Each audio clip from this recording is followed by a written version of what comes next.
I'd like Peter Brooker to come to the stage. Matt Harris. I can't believe I said Matt Harris.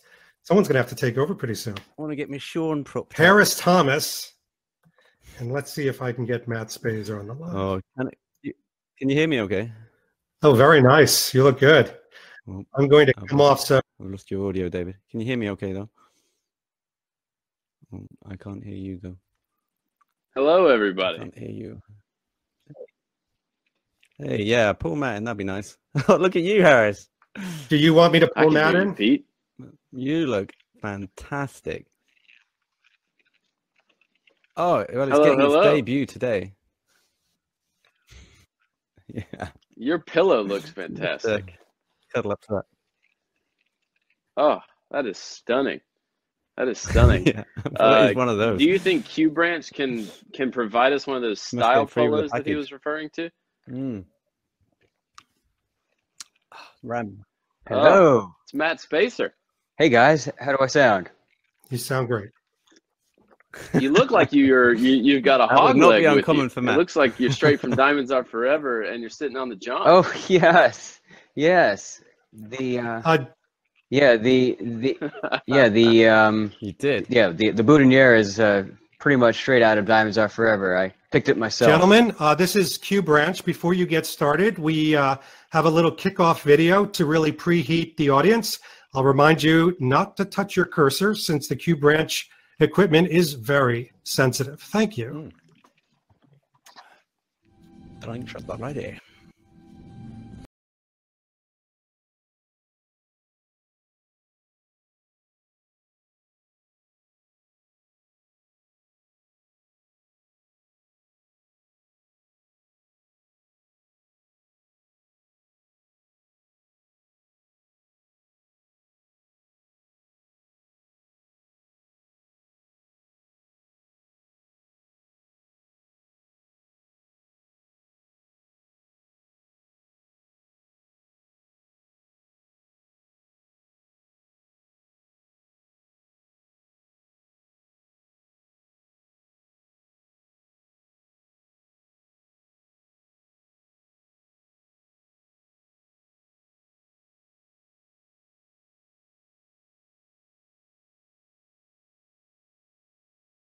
Would you pick me a fresh carnation from my buttonhole?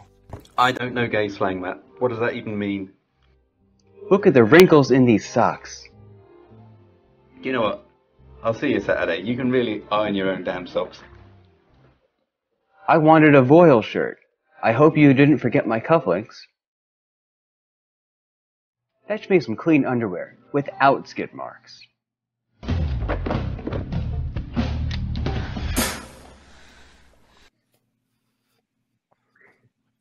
Oh, that was fantastic.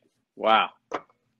You guys, your chest hair. I want to know who has the better chest hair. It's either Pete Brooker or Sean Connor. You guys can let us know in the chat. But hey, everybody, welcome to the style panel on Operation Phoenix. I'm Harris Thomas from Dressing Like Bond. And I'm Pete Brooker from Tailors With Love. Hey, I'm Matt Spazer from the Suits of James Bond. Can you hear me okay, guys? Awesome. Sounds good. Well.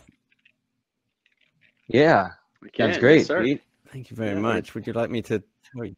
Well, sounds super silky. I'm glad you silky asked, like the Harris. shirt that you're wearing, it looks like. This is getting its debut today. What are you wearing? This is the pleated dress shirt that George Lazenby wore. Not the original, but modeled on the original. In the pre-titles, Matt was of huge help. He showed me a couple of patterns. We pulled a couple of photos off the Fundables website, and we got Frank Foster, the brand. We got the original seamstress that made the original shirt to make this shirt. And Q Branch, maybe we could set up a little demo. We could set up a little video of me unboxing this earlier this morning. It might give you a better indication because you can't really see it like this, but perhaps the video that I did earlier on might go into it a bit more detail. So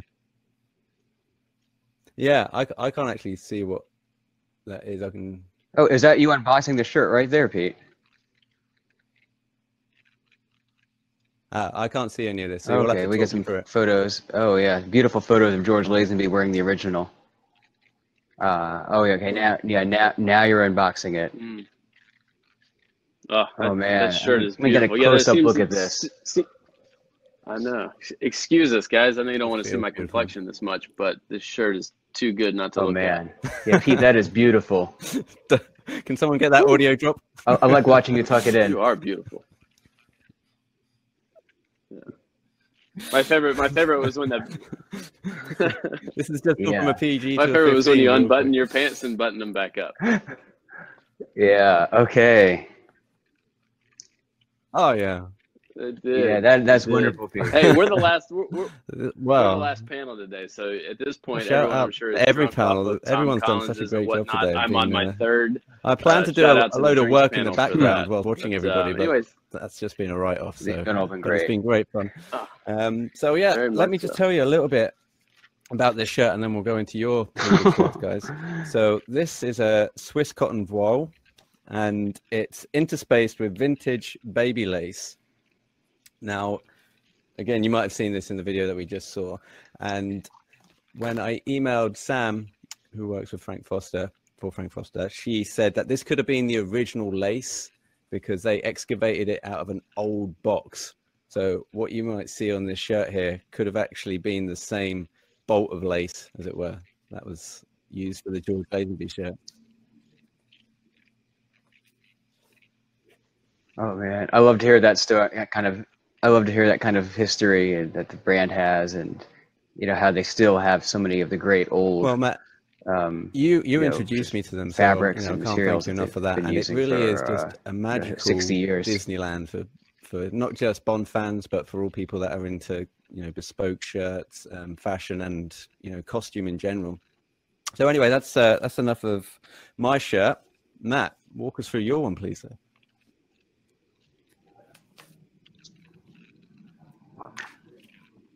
So yeah, so I'm also wearing a Frank Foster shirt, and it's also another cotton voile shirt like yours. Mine's a little more typical, I'd say. It doesn't have the lace. Yeah. Otherwise, it's almost the same. So I could probably get up a little closer to the camera. Nice. People want to see. So this one just has the yeah, pleats. Got 5 pleats on each side, and spread collar, double cuffs. This shirt is pretty much exactly the same as what Roger Moore wears at Chateau Chantilly in A View to a Kill. So they made that shirt for Roger Moore, and this shirt it's pretty much their classic evening shirt, the classic pleated evening shirt. That's exactly how Frank Foster does, and I'd say also to compare it to another Bond shirt, it's very, very similar to what Sean Connery wore in Dr. No. And you get a great look at that shirt when he's in M's office. He takes off his jacket. He has to give M his Beretta, and he gets the new PPK. And you can see another cotton voile shirt well on display in that film. That one. It's debatable. Some people say it's made by Turnbull and Astor. Some say it's made by Lanvin. But that's another beautiful cotton voile shirt. James Bond wears them a lot throughout the series. You can see one in Moonraker and Octopussy. They're great for warm weather, and it's very hot in my flat right now. But I'm really, really comfortable because this cotton voile breathes so well. It's like you're not wearing anything. So, Harris, you're also wearing a pleated shirt. What are you wearing? I am, and mine's not Frank Foster. And as you were saying, 5 pleats, I was sitting here trying to count my pleats. But this is a 100% linen shirt from Oliver Brown. You guys might remember this from the previous collection that they just launched. I guess that's what, 6 months ago, a year ago now. It's a little different, obviously, because this is a kind of a take on what Peter's got. Ironically, I did not know, Pete, until I saw your pictures a few months back of that shirt, that there actually was lace in the original shirt. And then I went back and looked, and you learn something new every day. But what's crazy about this shirt is I've never worn something pleated before. I mean, I'm fine with saying that, and I've actually dug it, and I can't wait to wear it kind of without a tie and without a jacket, roll the sleeves up, put some chinos on, and go out on the town in Miami or at the beach somewhere. What are y'all's thoughts? Like Matt, what did you think of the shirt when you first saw it when we were there in New York? The Oliver Brown shirt. Yeah, so it's a really interesting take on the pleated dress shirt because it's not a copy. You know, they said, you know, they were inspired by George Lazenby's pleated shirt that Pete is wearing on the beach, but they reinterpreted it to mean something else. It's not a traditional, you know, evening shirt. They made it into a linen shirt for the beach, something that you can wear on the beach and not look as silly as Pete might look in that shirt on the beach. But you know, the pleated shirt to me is the classic, you know, the black tie shirt, the evening shirt that it's the one that I've always most associated with James Bond, because Sean Connery wears it right at the beginning in Dr. No, that it is the quintessential Bond evening shirt. As a poll with people wanting to vote on their favorite pleated shirt. So we'll throw that up shortly. Yeah, it's well, I feel like we've all presented a very good case for our shirts. Are we asking them to here. vote? So, are we asking them to vote throw it between over us? to the audience? We are. Oh. But I guess. Okay. I'm watching. It's so fun watching the polls I am out live. of the traps fast. Well, clearly, Pete, you're winning here. I'm gonna go ahead and. Oh wow. Yeah. Okay. Oh no. You know what it is, Matt? It's that video that he played of him tucking his shirt. shirt. Yeah, he's got that going for him. He's got that. That wins. Oh my god. He's also got Sean Connery watching over everybody viewing, going, "You are gonna vote. Yeah, you're gonna vote." Is wrong with he's got to never say never again, Connery. I don't know. I don't know about that. It's the eyebrows. That's what his wife said, wasn't it? The reason why he looks so slubby in diamonds because his eyebrows are all over the road. She sorted out his eyebrows. That's why he looks so good. See, you know, 'cause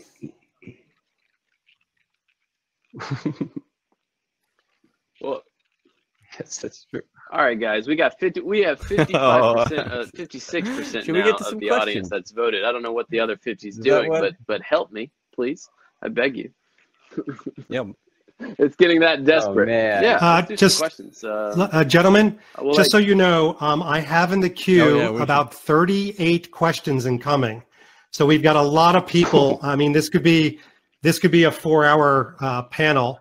So if you want, I can start serving them up. Unfortunately, one of you are just going to be a voice. Let's do the questions. Who's been chosen as the voice? That's because he came last in the poll.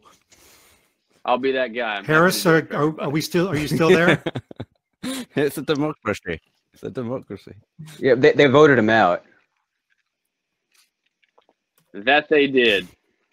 It is. I think it's more of a anyway. Okay, so we have coming to the stage. We have requested his webcam and his mic. Lorenzo. Is that his full name? From Omega Watches. Oh, nice. Hey guys, nice to meet you. Nice to meet you too. I've been following you. Oh, thank you. I appreciate that. I feel a bit under stress for this occasion. Lorenzo, good to see you, man. What you got for us? So this is a two-part question. So hopefully you guys are up for the challenge. So my first question is, with the new collection coming out with No Time to Die, what is your favorite piece? And please give a little detail of why you picked it. And then my second part of that question is, well, for the next movie, what brand would you like to see exit stage right and see why? it hanging up. Matt, maybe you can just take the reins while I just go get it.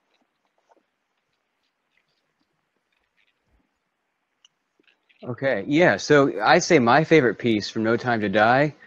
I want to say it's the Gray Prince of Wales check suit, because you know that, I mean, I know David loves that suit. He has that. That was like that's his suit, and I kind of agree with him that it's. I mean, I don't have that same personal connection to the suit that he does because he saw Daniel Craig wearing it in person, but to me that suit is just so classic Bond, and just to see that pattern, you know, keep going on Bond for all these years, ever since Dr. No, it's just so great to keep seeing that coming back. Can I show you the piece that I'm? So Pete, what is yours? At the minute, right, and having like a new twist. Oh yeah. An obvious one, but it is. Let's see if I can get that under a better light. Sure. You guys, it's the M Peel No Time to Die military sweater. Oh, the N Peel over here. So jumper. I haven't got a very good light to show off clothes, but it is a thing of beauty. And you can see the elbow pads made out of this nice black dyed twill cotton. Oh, yeah. It's really comfy. It's got like a really good supreme fit. I'm a small and I often find things dwarf me. This does come up a little big on me, but it's just a really versatile piece. It's not that warm in the UK despite the sun being out. So this is like the dog walking jumper, the going to the shops jumper. It's just getting so much mileage at the minute because I can just wear it over a t-shirt and get out there. Fleming Never Dies came up with a good point though. He's not too sure about the drawstrings at the front. He thinks that if you're a military man, that will get stuck in a couple of cogs and it will drag you into like the engine of a boat or something. Yeah, I know. That's kind of been the question. Yeah, but isn't that something that was traditionally done with those sweaters in the military? That's what I've been told. It together and kind of conceal that.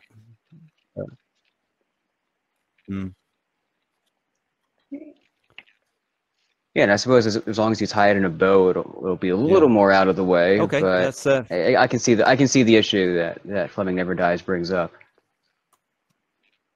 So we had the second part of the question. What was that again? Oh, Harris, did you have it? Oh, the second part was: is there a particular brand? I'd like to see Pulsar come back. Away from Bond now, you know, those classic watches. Them kind of move on from it. I nearly bought one on eBay for about 80 quid yesterday. They just look nails. Yeah, I love that kind of I wouldn't any retro vintage.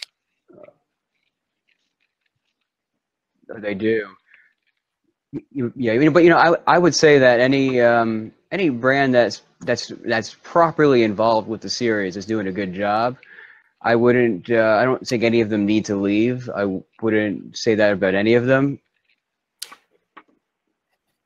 I'm guessing I asked that question more along the lines of like Turnbull and Nasser and Brioni versus Tom Ford. Like, would you like to see him kind of go back to that brand? Oh, yes. Would you like to see more of a mixture? Yeah, I would love to see more English Bespoke come back. I would love to see shirts from Frank Foster like these, or Turnbull and Nasser's, those kind of shirts, or English tailoring. I'd love to see those come back, but they're all the economics of that and the product placement problems that the small brands can't do that. They can't compete with the large brands like Tom Ford, and Tom Ford.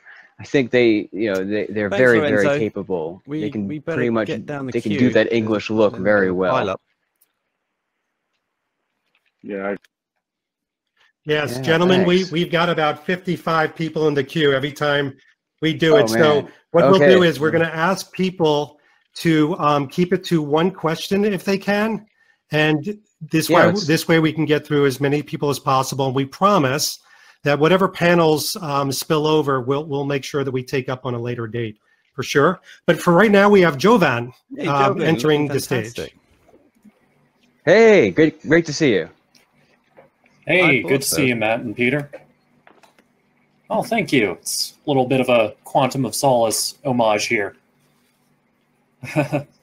So I guess my question is, and I know Matt and I have kind of done little articles regarding this, but what do all three of you think about kind of the line between cosplay and costume and just daily wear of Bond-inspired items? Like, does it go too far if you replicate every single detail? Do you have no personality?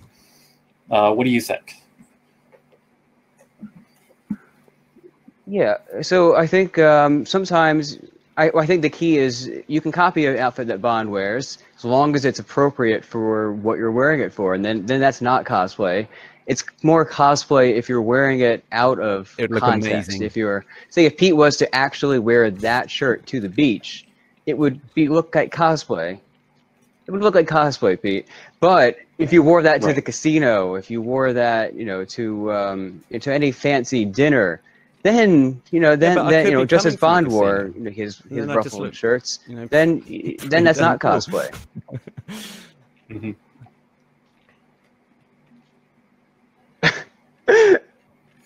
People might think that you look a little silly, though, and I mean, we should dress how we want to dress, but at the same time, we can consider that's the difference between what cosplay and actually dressing like Bond would be. And I think we can copy an outfit of Bond's just fine. I agree. I think it's as long as personal it's taste, the right but outfit I for don't us. think people should really be too sniffy about it either. Like if they look at someone and go, "Oh, he's trying too hard," or he's trying to emulate that, and I think people should give other people a break more with their style and not be so elitist. I mean, I've been very guilty of that in the past, but I'm trying to ease up on that now. Yeah, I agree. Please, you. Well, if I could throw my 2 cents in, since I am here, you know, taking the shirt that I'm wearing as an example. I mean, oh, bye, Harris. Oh, we lost Harris. Well, I would definitely. Harris, where'd you go? Yeah, I mean, Harris's shirt is definitely. I wouldn't call that cosplay at all because it's not copying any of Bond's shirts. Harris can wear that shirt. I'd say anywhere a linen shirt is appropriate. It's a flashy linen shirt because it has the pleats. But other than that, you know, that's something that it definitely changes the original intent of the shirt. Great, and man. That's a really cool outfit. I wouldn't say it's cosplay in any way. He's just gone. Yeah, thanks. Rightio. Who's next? Okay. yeah, thanks so much for the question. We have coming to the stage someone who has been very dedicated to this convention. She has been here, I think, for the whole time, and it is Jessica. And hopefully she'll be able to pull up her camera and microphone very shortly. Earlier on, he said, will you come to the stage? Oh, very exciting. Q branch gives us like the 1 minute queue, come to the stage. And as I come up these little stairs in my flat here, it sounded like I felt like Elton John, you know, coming to the George Michael gig. You know? It was a real special moment. Yeah, because I know. Yeah, that short staircase you have, that half staircase is that's like a really great because your living room is like a stage. Yeah, they are. My girlfriend. Are there people at the bottom of your staircase watching you? Hold on. The cats. Okay, Jessica may be having a few issues. Let's see. We're going to try her one more time. I don't as Pete shows his books. And the cat. Oh no. Oh, poor Jessica, she's been waiting all day. Okay, well, Jessica popped up for a second and then went away. She's wearing the fan. Hey, Jessica. From Jessica. GoldenEye. I can hear you now, mate. No. Oh, we lost her. Oh no. Yeah. Can you guys hear me okay? I can hear you just fine, Harris. You guys can hear me. All right. Well, I am here. And we Why do you keep saying that as well? Okay. Sorry, Harris. People are going to forget that Harris is here. All right, I think Jessica's maybe having some issues. Unfortunately, she. Yeah. Oh, you can hear us. We can hear her. Is what's everyone's favorite era? Okay, do you want to ask your question? The Bond girls' looks and the pure style of the pure style for the Bond looks. I actually think that you and I are kindred spirits on this one, Matt. Yeah, and Pete, way, what is your favorite era? What would you say? Who asked the question? Was it Jessica? She had a really cool. There she is. So is that the Famke dress from GoldenEye that you're invoking there? Yeah, with the keyhole neckline. Really well done. I think the 70s is just an absolute beaut of a decade for style. I think people are kind of calling it very fashionable, like it's where classic ended and fashionable happened. And I'd probably question that because like safari suit jackets are coming back, you know, long oversized boxed bell bottoms are coming back, you know, wide lapels have been in vogue now for a long time. So if it was just fashion, then maybe it wouldn't have come back at all. Oh, yeah. But that's my 2 P's worth. Yeah. Okay. Yeah, I mean, I'm probably a bit more into the 60s style. I think it's more consistent. The 70s has a lot of great pieces. I mean, as every decade does. I think the 60s probably is the most consistently fashionable. I mean, when I look at Dr. No, For Much With Love, Thunderball, Goldfinger, I mean, those are probably some of the most stylish films ever made. Not just Bond, but Q Branch. and I think that those just Q Branch. really throw up that take on poll that as really well. So I see we have another guest here. Sorry, mate. We actually have Good to somebody see you on on stage, Pete. Good Do evening. you How you like to doing? ask a How can you question? hear you? Can you see me? Can you hear me? Yeah, sound good. Oh, thank you. My name is Vadim. Glad to see you. Glad to be here. I'm from Russia, by the way. So I'll ask it as fast as possible.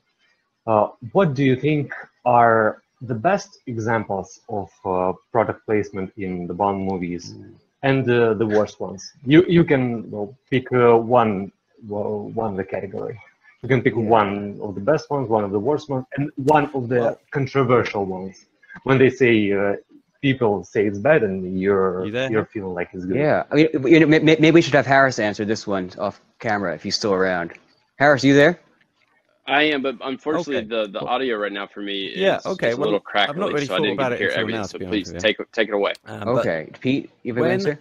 Amiga come in and do the big watch moment in a film, I actually don't mind it when Q will give him a watch. He'll hold it up to the camera and go, "Oh, what does it do? It tells the time." I actually quite like that because you're introducing it and you're really just saying, "Here it is." It's the ones where they try and do it subliminally, like him changing the gear on the back of the tractor on the train in Skyfall, you know, and then they kind of zoom into the watch. I think, okay, I get it. The watch is there. We don't need to kind of go from that really cool chase just to see you change gears and because you got a nice watch on. I much prefer it when he goes, "Here you go, Bond. Here's a nice watch. It's got a bit of a bang." And I'm like, I can sign off on that. That's fine.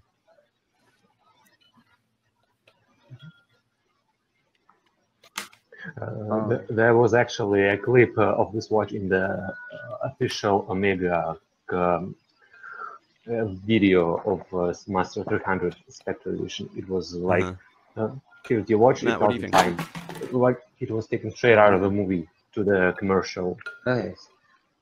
Yeah, I know. I agree with you, Pete. Although probably I think the worst example I think is the line in Casino Royale when Vesper says, you know, Rolex and Bond says Omega. I think that is the worst example of product placement in the films because it's part of the script. He's just saying it to you in I think it's a that whole really scene is awkward great, way, the and dialogue in that that didn't need to be there. And why do you think so? See, I actually hate that scene.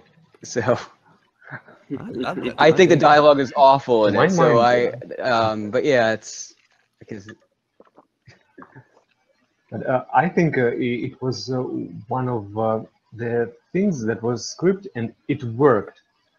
So Vesper not just saying that, "Oh, what a fancy watch." She's like using this to mock Bond a little bit, just to play with him, and I think it works.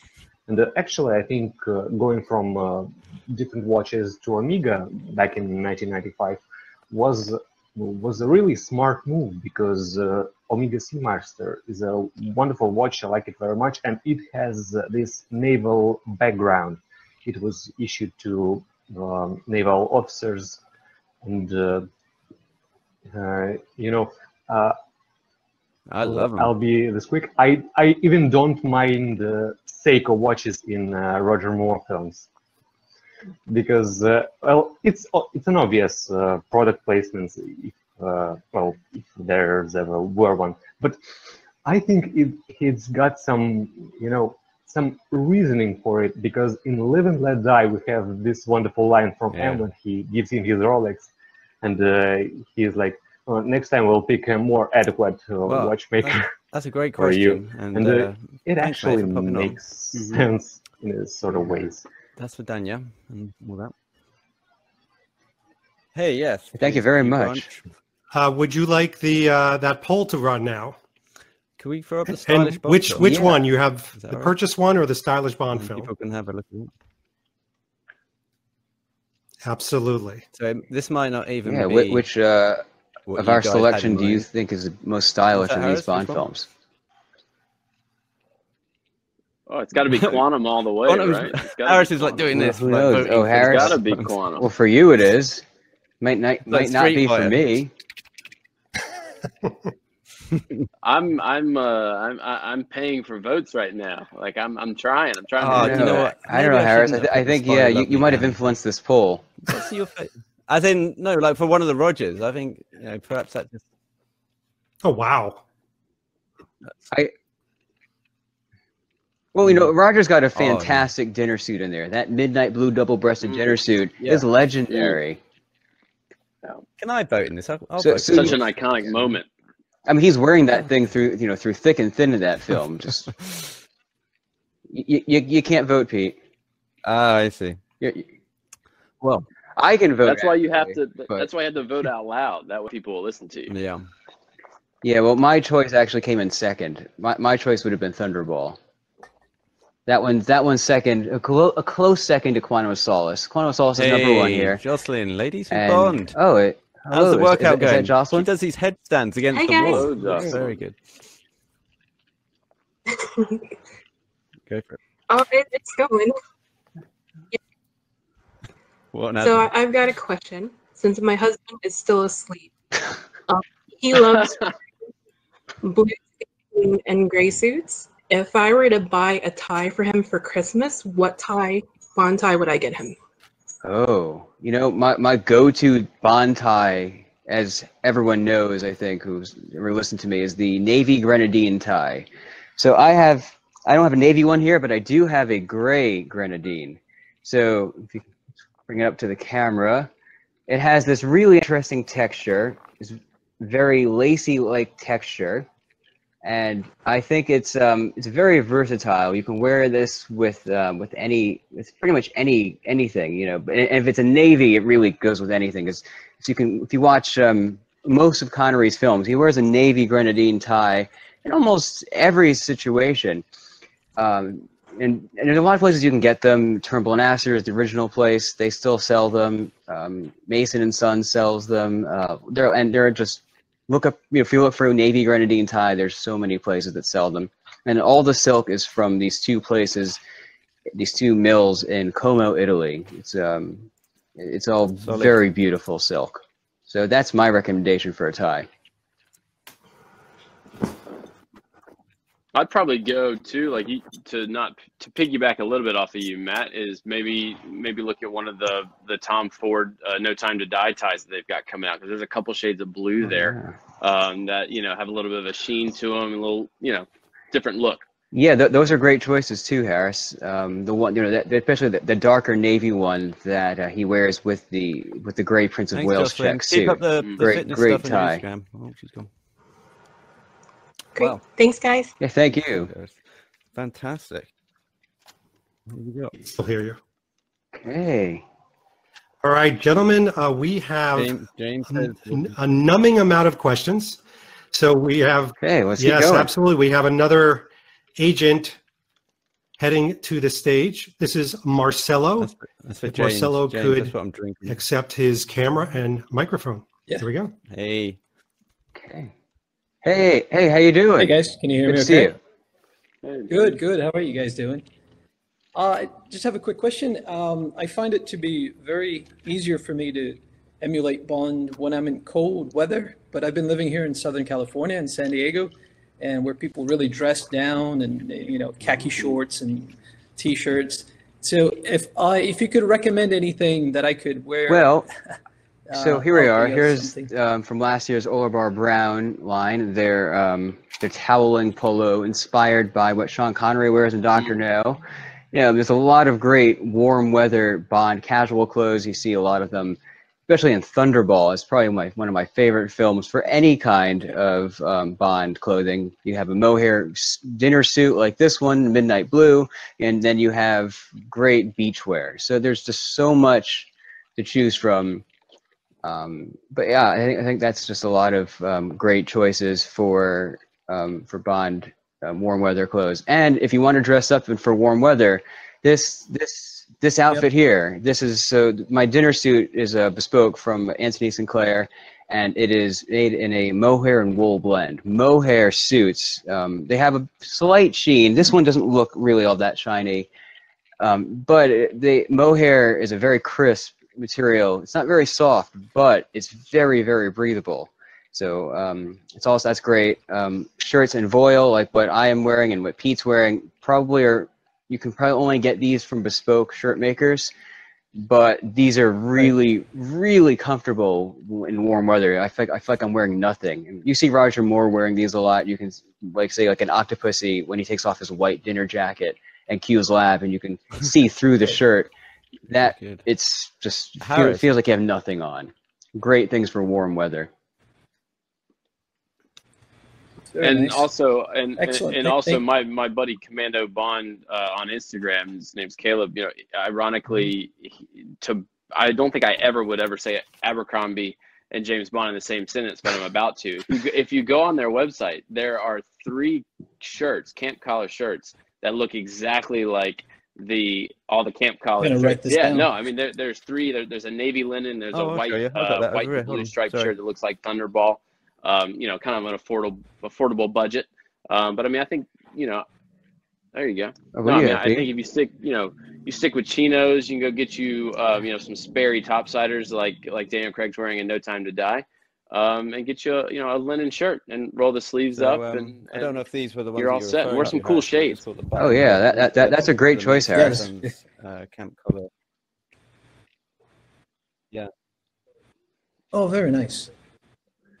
Oh, Mason and Sons camp collar shirts. Yeah, those are directly inspired by what James Bond wears. Beautiful shirts. Once my headphones get out of them. Really nice. Yeah. So, Sunspell have just released the Sea Island. No, those look great. I mean, polo, it's perfect for California kind of an weather. incarnation of the mesh cotton one. I don't know if you can see that there.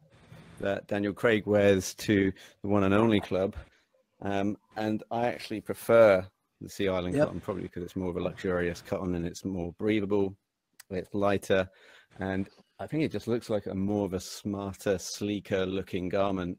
I mean, I really do like the mesh one, but this one is just a beaut. So that's my tip.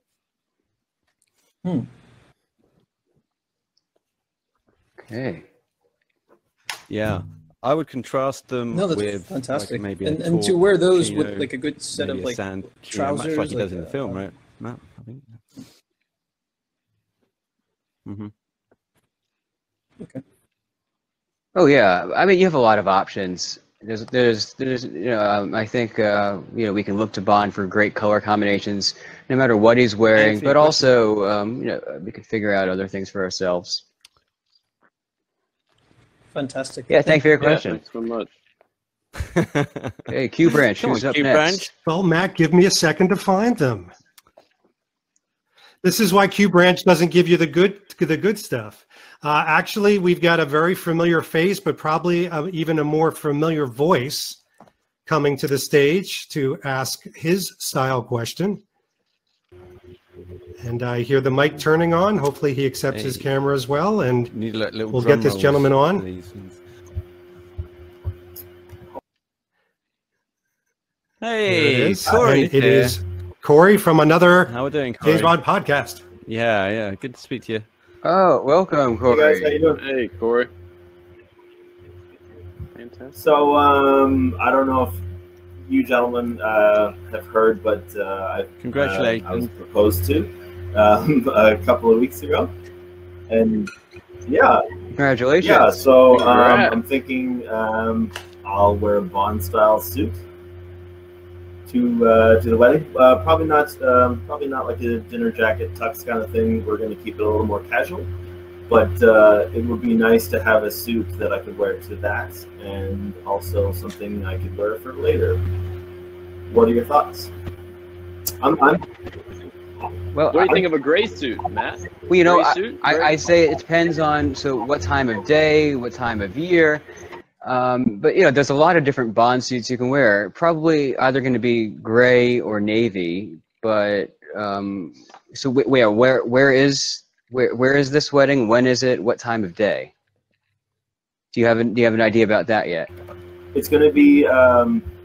It'll probably be Nova Scotia in the fall. Yeah. The fall. And will it be a daytime or evening? Late afternoon, probably. Yeah. Okay.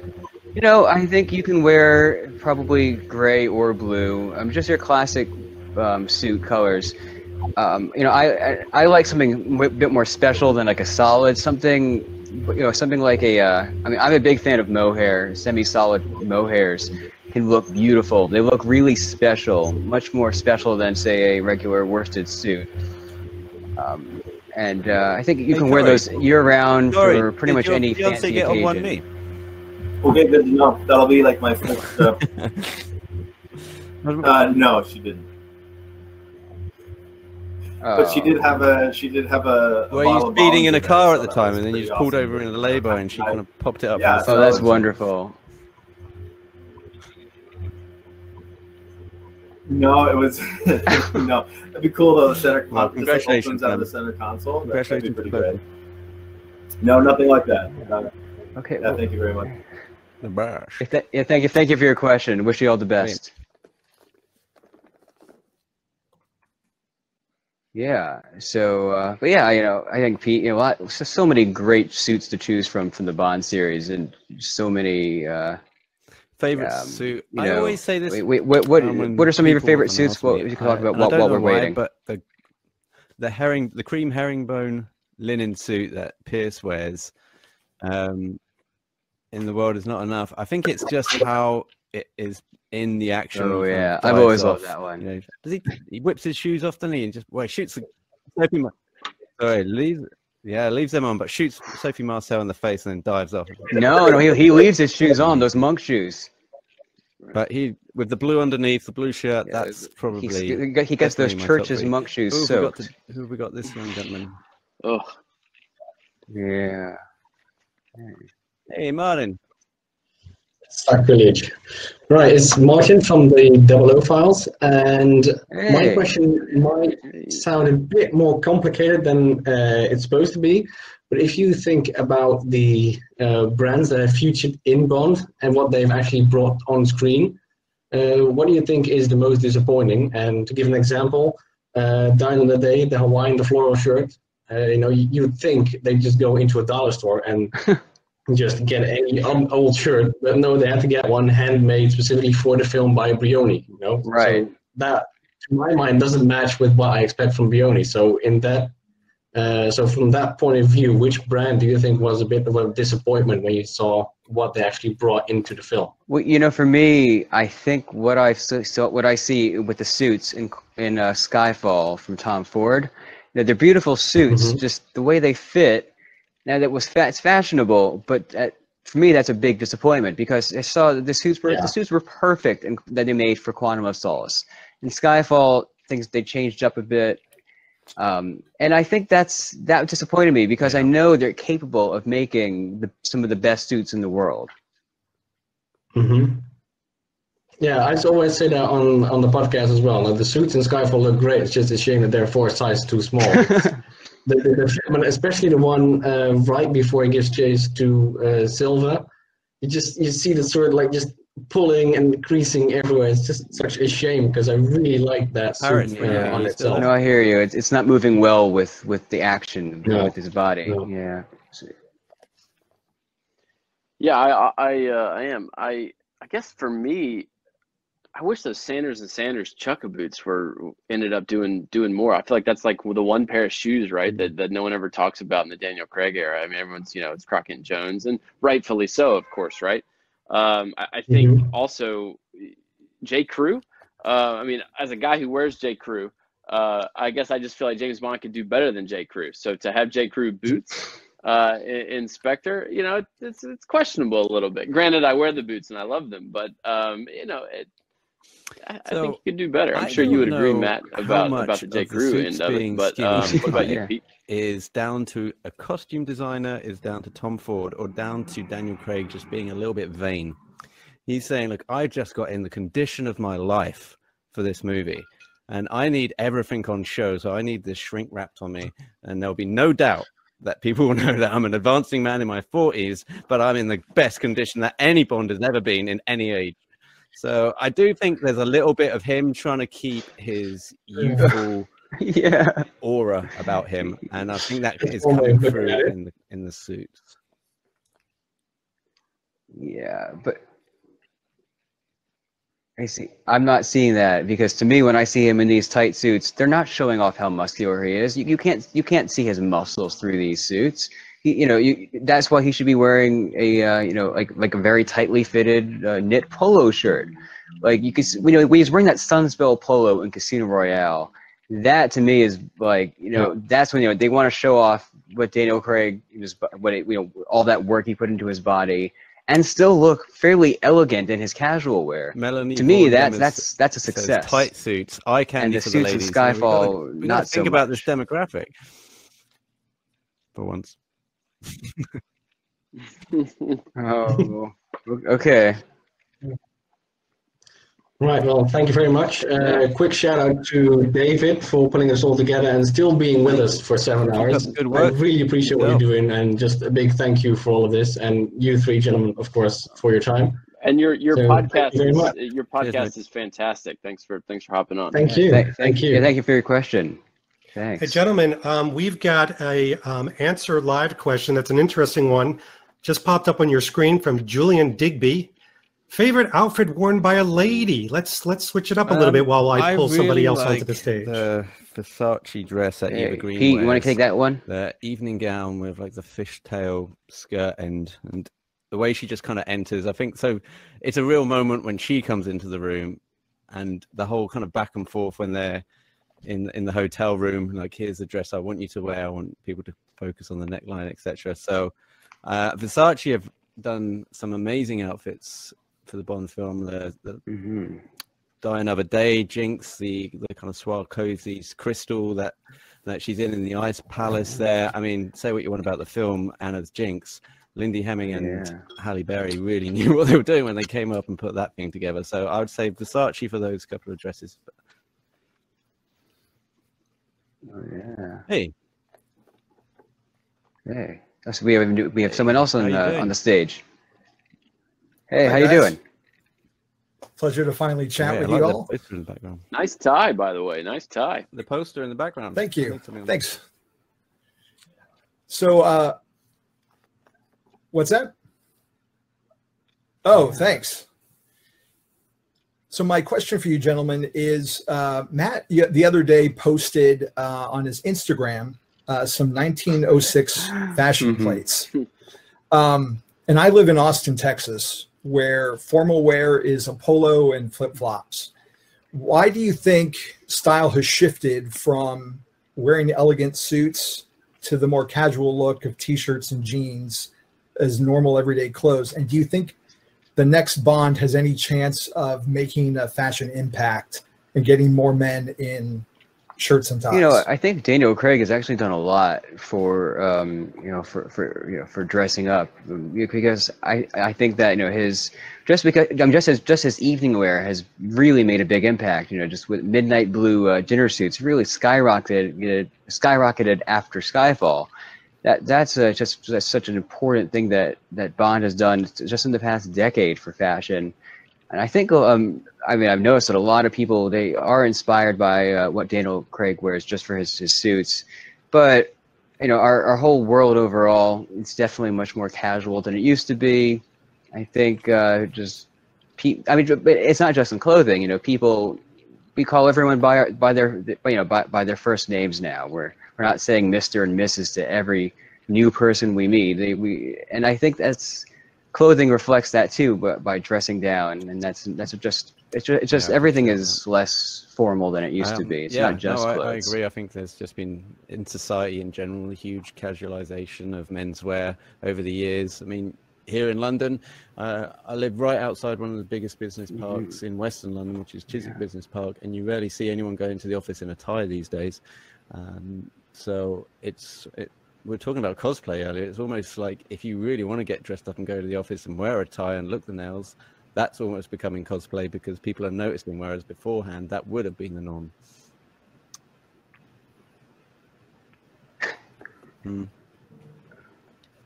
Yeah, that's how my office is when it was last open. And I almost feel like my generation is part of the blame. I mean, it's just the ultra casual, you know, young 20s, mid 20s wants to, you know, wear a t-shirt and jeans all the time. And casual Fridays is a polo and jeans, which, you know, polo and jeans is like my, you know, that's what I go get the mail in. It's not your generation. It started before. I say it's David's generation. I blame David. Got fired there. He's still in the room. Great question though. Thanks for that. Thanks for coming on. So here we are, believe it or not. Gentlemen, you have 4 minutes until the counter. I know it went very quick. Hey. Harris, you're gonna hang for a bit, but Matt and Pete, you know, give us some parting words of advice on fashion, on what you think we should be focused on. Matt, shall I go? Tell us, you know, let us walk away with a big aha moment.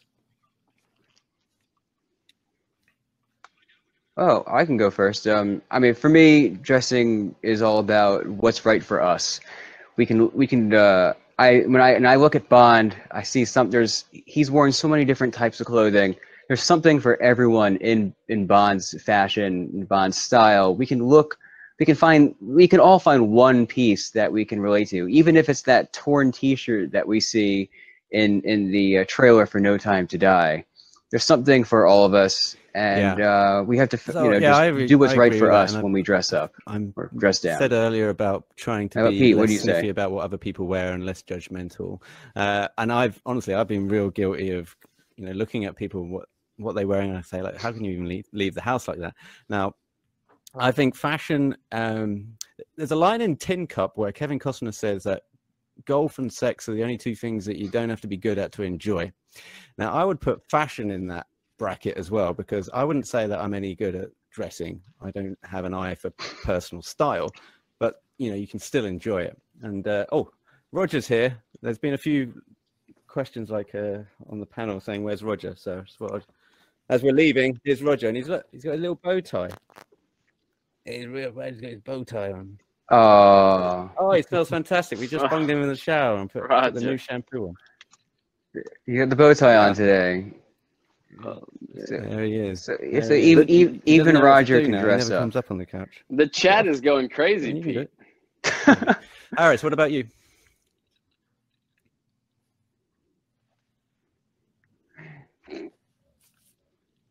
You know, I'll leave it short and sweet. Tom Ford said that style is, you know, dressing well is the best form of manners, and I think that is something we should all live by.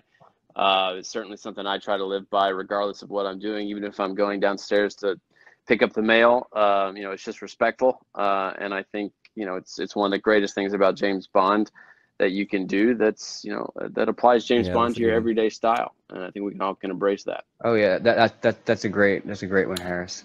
And by the way, there were tons of people with questions. I will tell you this and this is the first time publicly we're talking about it. On June 13th, we are going to be having a style-a-thon with Matt, Pete, Harris, and I, and a few other surprise guests. So those are really the times we're going to be doing that for several hours, where it's really for you to ask your questions and get answers. And that's going to be specifically about style, just because there's such a focus on it right now. So to be continued. We're going to take this into a little different direction. But for now, I'm going to say bye to Matt. Matt, thank you so much for everything. Bye-bye. You were great. You. Damn it. And Pete, just for now, we're going to say goodbye to you as well. Oh. Now you messed up. Wow. And Harris, if you can come on for a second, that would be great. Sure. Hang on. How does that work over here? Well, do at the least. If I turn mic off. Hello there. Pete is he's just encroaching.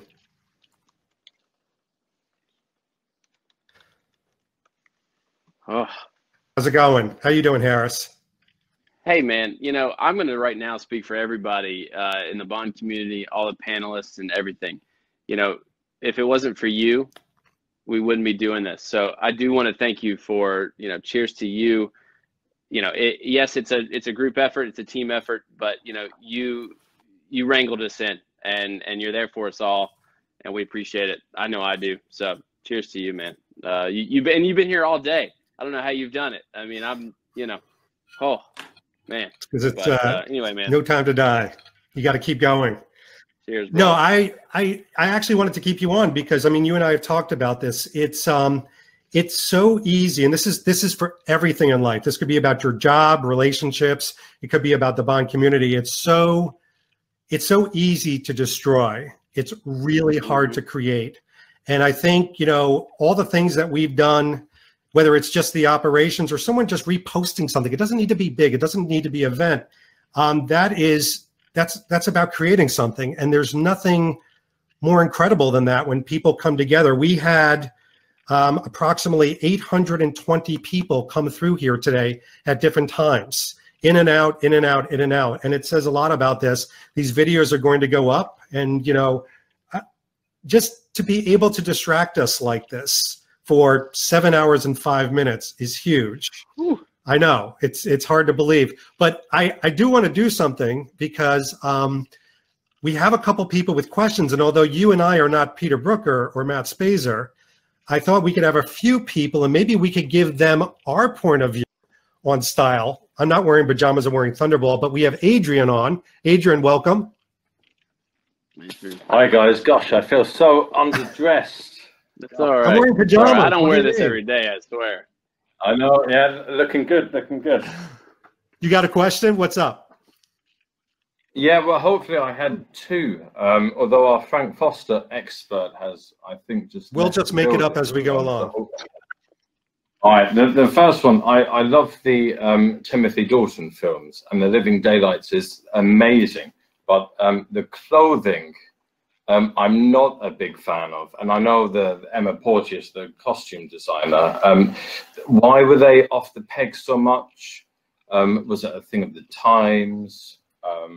Because now they don't really stand up to, you know, to the test of time. And my other question was quickly, Frank Foster, and if you think they will ever play on their Bond heritage, like maybe Turnbow and Asser do, because if you want a Frank Foster shirt now, there's no information on the website or anything. Yeah, I can answer, and I can actually have Pete jump on here voice-wise too.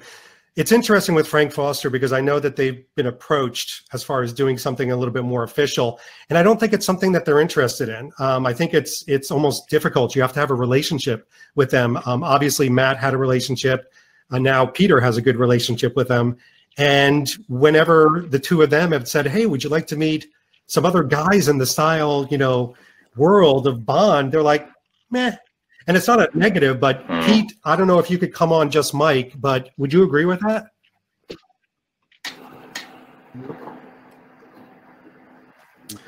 Pete, I can hear you breathing. I hear Roger breathing. Okay.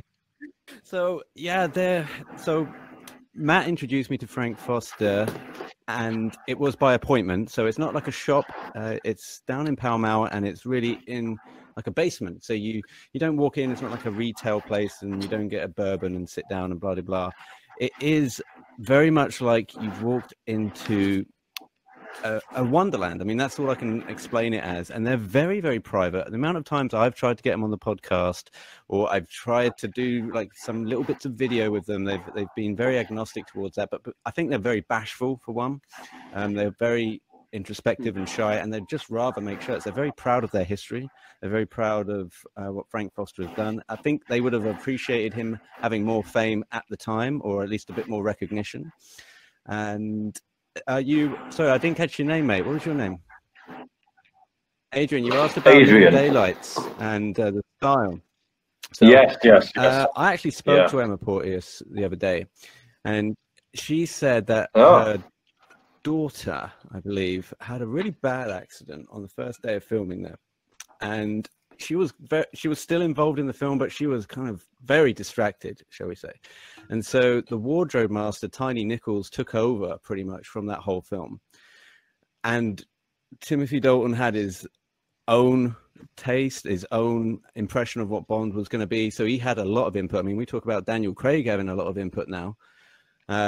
Timothy Dalton came on the scene and said, right, I want to do away with that Savile Row stuffiness. I want him to be a bit more casual. I want him to be more realistic, as we know, that kind of gritty Fleming-esque thing. So yeah, so that was really it, and I think that kind of reflects in what you see in the films. Don't know if that helps. Was I I've never heard that before. Yeah, I've never heard that, Pete. Thanks. Well, yeah.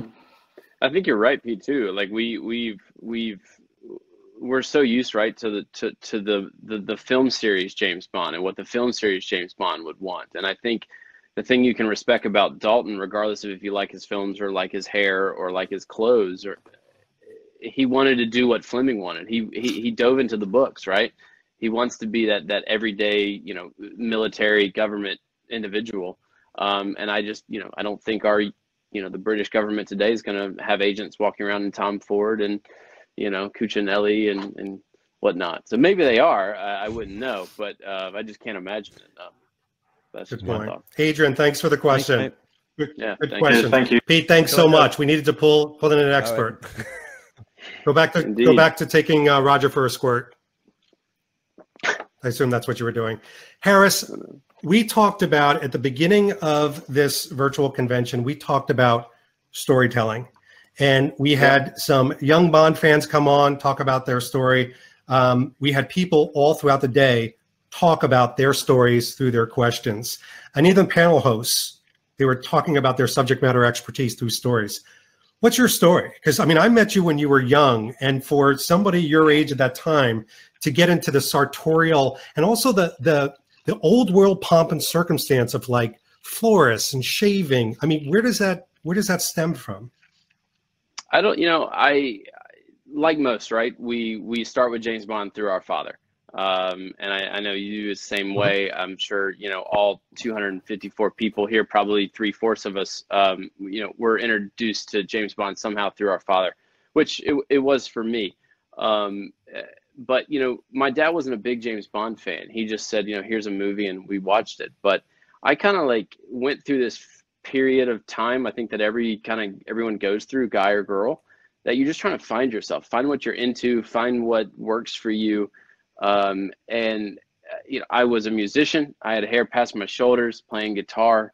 And I know I've said this on another podcast before, but at the end of the day, it all goes back, for me, it goes back to girls.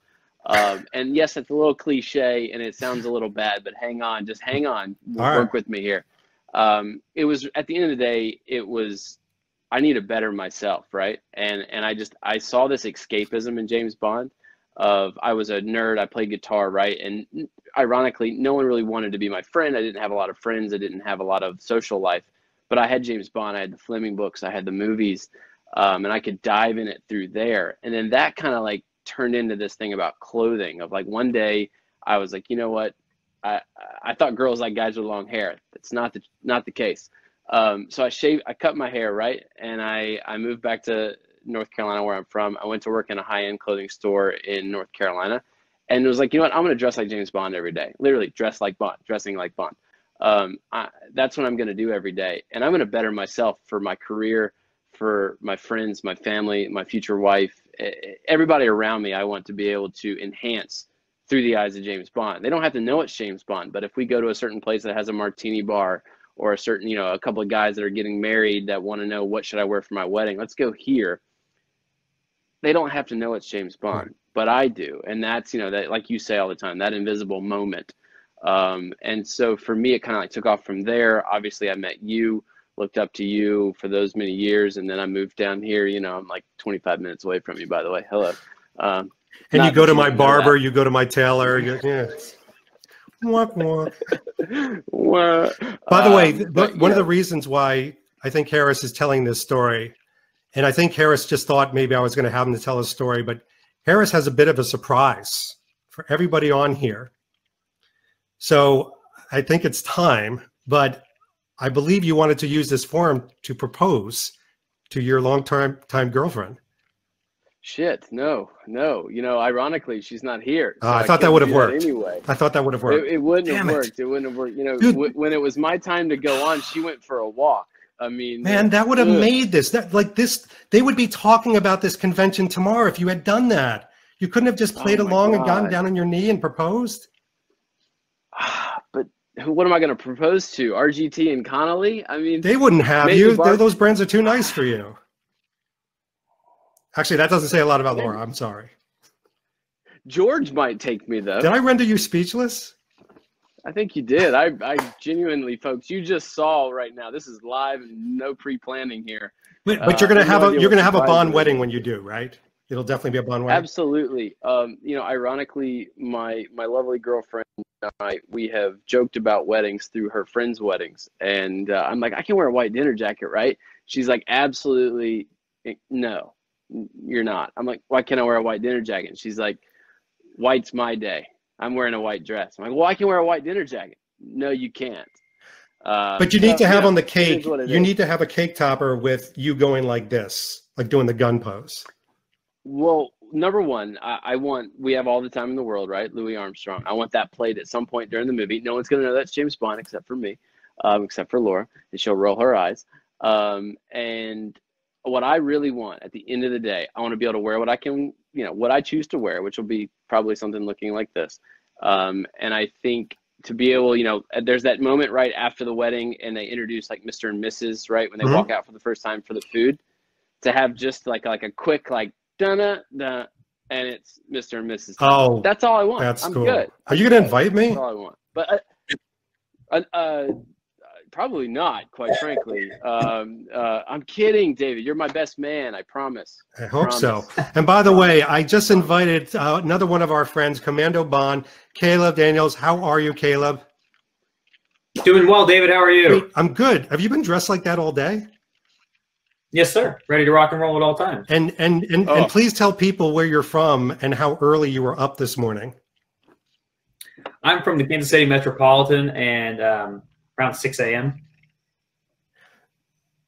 So that's Missouri. It's Midwest of the U.S. That's true. I can't believe I said California. There we go. It's been a long day. It's been a long day. But you just got engaged. Is that correct? Correct. Yeah, that was November 26th. Right there. Actually, sorry, folks. I'm looking over my shoulder with a transition camera. Nice. We're all clapping. I promise. We're all clapping. Well, let me ask you a question about that. Are you going to have a Bond wedding? Oh yeah. Actually, Harris has been a huge help. I've been looking at suit supply for a while in terms of like a Skyfall-esque tuxedo. Emma was a huge fan of that navy look, and I saw he made a post about it at one point about the one he's wearing actually right now, and we talked about that quite at length. He's helped me find some other items for that as well. M's a huge fan of Louis Armstrong. That was a happy coincidence on my part. So I was able to sneak that in. That's definitely going to be the first dance there. And my favorite moment definitely is because she loves that song so much, I kind of made the bold decision. I had the inside of her wedding band or her engagement ring engraved with OHMSS to reference the song prior to proposing. So that was, talk about a shot in the dark, drop down on a knee with a Bond reference on a ring. Yeah. And it worked. So there you go. Guts, balls, guts, whatever you want to say. That's fantastic. Caleb. And you know, the best part about that day too is we were where I proposed. As we're walking to where we were going, she looked around and said, "Man, this would be the worst place to get engaged." And I still did it. Wow. That's tenacity. I thought it was too public to clarify, but there was like a third floor balcony that overlooked the whole area. Union Station in downtown Kansas City goes all out on the Christmas decor. That's our favorite place. So we went there. I found a little corner. But we were in the middle of the first floor, and she was like, "This would be awful." Oh my gosh. Well, I wanted to get you guys on together because we've got somebody that obviously has done it and gotten engaged, shopped for the ring, is planning the Bond wedding. And you've got Harris, who had an opportunity, and we're just going to put that on a pause for now. There'll be the right time for sure. Maybe a premiere in November. Stand by. What do you think? Premiere in November? All the time in the world, right? Well, I mean, wow, I'm speechless. What's the over/under, right? I don't want to cause another debate, but who knows if we're going to have a movie in November? Maybe I have extra time on my hands. Who knows? What do you think? Do you think we're going to have a movie in November? Do you think it'll be delayed till 2021? Oh, that sounds horrible just thinking about it. I am going to channel the positive energy and say it's going to happen in November because I want it to happen. And I'm speaking for all 251 of us. We lost 8 people. Sorry. We all want it to happen in November, right? So we can go into the holiday season happy about James Bond, and we have another James Bond movie. So nice. Anyway. Caleb, what do you think? We're going to get a movie in November?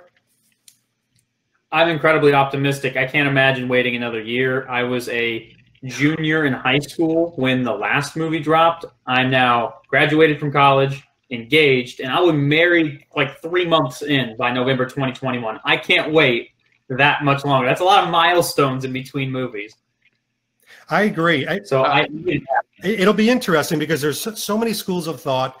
You know, there's the whole idea that are we going to get a video demand and theater experience at the same time? Are we just going to get video on demand? Are we just going to get theater? If they can't just have theater, are they going to put it to 2021 and wait for a vaccine to come out? I think there's a lot of questions. I just saw in Germany a lot of the theaters that turned themselves into the 30% theaters where you can only have 30% attendees. And it looks pretty good to me. Like you're not really close to anybody. It's experience anyway. It's almost like I'll be doing that the first moment I can. Like exactly. right, you hear right the debate of like video on demand, put it in a theater. But if you have a theater that's 30% full, you think you would make more money on video on demand when everyone has a chance to watch it on a Friday night for $20? Yeah. I mean, I don't know. I mean, if that's what we're faced with, right? Why wouldn't we just take it tomorrow? You know, as a Operation Phoenix Part 2. Yeah. Part 2. All right. Well, watch party. Caleb, thank you so much. And by the way, Caleb has helped in the last 2 events, behind the scenes, in front of the scenes. I wanted to make sure that you saw a face and a voice again and make sure that look how sharp he looks and happy and well. So Caleb, thank you so much for everything. Happy to be of service, sir. Thank you so much for letting me be involved. It's been a real privilege. Cheers, brother. And Harris, we're going to say goodbye to you as well, but we're going to see you on the 13th for Styleathon, right? We are. We're going to be there, all 4 of us. You know, I think we had, what, 50 questions or so. It just tells you, you know, everyone wants to hear about style some more. So I think we'll have a fun, you know, YouTube experience there, and look forward to it. And again, thank you again for today, everybody. We're all excited about it. We're so glad, and you know, ironic, right? I know we've said it in our group chat, but the Phoenix has risen, and we'll leave it at that. Hey, Harris, real quick, a couple people wanted to know what watch you're wearing. Ironically, the Omega from Quantum of Solace, and I've got a stainless steel mesh strap on, a la No Time to Die, etc. Very nice. Yeah. All right, brother. We'll talk soon. Thank you, sir. Cheers. All right, here's how we're going to do this now. It is 5:15 Eastern time. You all have been amazing. 7 hours and 22 minutes you've been on this thing for many of you. Holy cow. But here's what we're going to do. This last bit is really supposed to be about Bond future state. And as a thank you, but also to really pick their brains, I'm going to ask our panelists to come back on.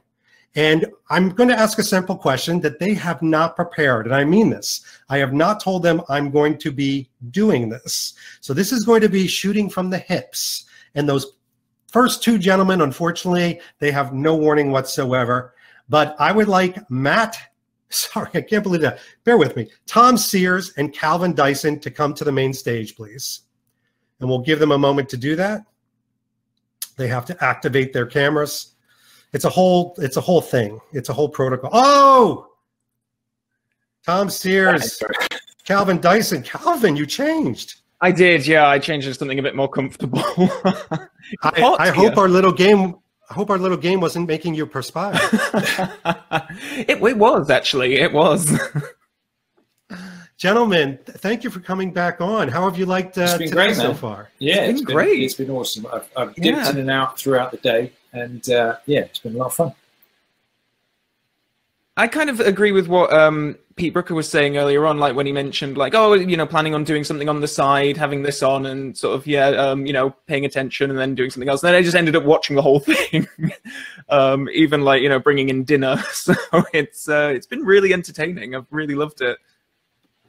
Well, guys, I got a question for you, and you can quantify this, that I have not prepared you for this, but each of you, I'd like you to have one wish about the James Bond franchise, one wish about the future of it. It could be anything. It could be about the actor. It could be about how the frequency of the movies, No Time to Die premiere. It could be anything.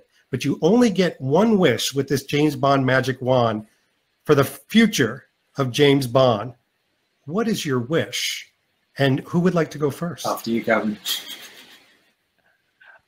Oh. I've got a joke one. My joke one would be bring back Brosnan, but I'll leave it there. That would be my one. That's not a joke. That might actually be my one. My one wish. We can have it. We can have him do it by live stream. That would be fun. Sorry. Oh gosh. I think consistency might well be mine, actually. It would be nice to have a new movie, even just every 3 years is maybe not asking much. I'm going to sort of conflate this with something else, because I'm okay with the gaps in between movies if there is other content to consume, be that games or books or something else to bridge that gap. And I feel like we used to get that quite regularly, and now we don't. So just maybe I don't even want the movies to come any quicker. I just want the stuff in between to actually happen. I think that would be it for me. Yeah. That's a good one. I like that. I'm going to jump on the Dyson bandwagon there. I think at a minimum, we need one every 3 years.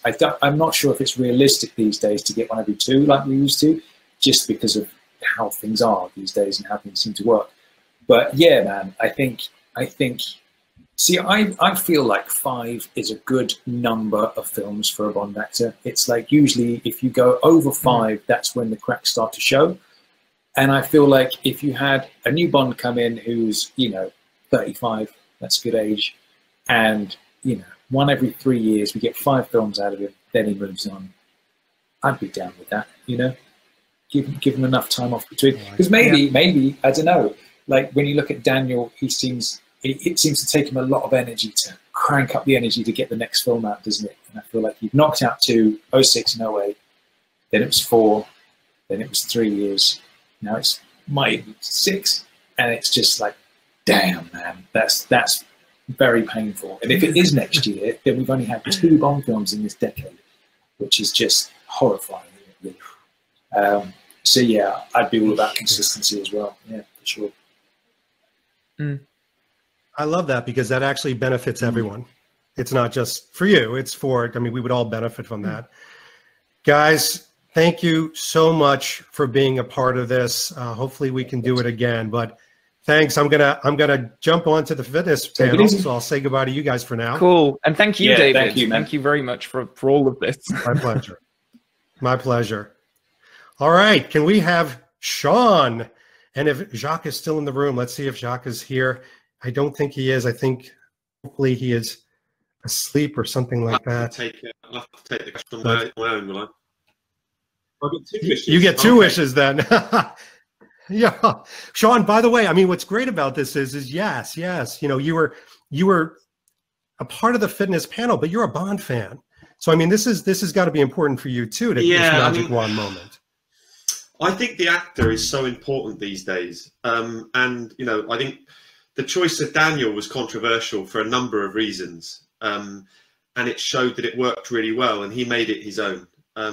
So I think my wish would probably be around that, and it's probably more of a don't go down that route. And I'll probably annoy some people here, but I've heard Tom Hardy's name mentioned, and I like Tom. I like Tom and the films he does, and he supports the Royal Marines. But for me, he's not James Bond. But then Daniel wasn't James Bond to a lot of people beforehand, and I think a lot of people would probably put him in their top 3 now, if not higher. So I think my wish would be that they don't do it for bums on seats.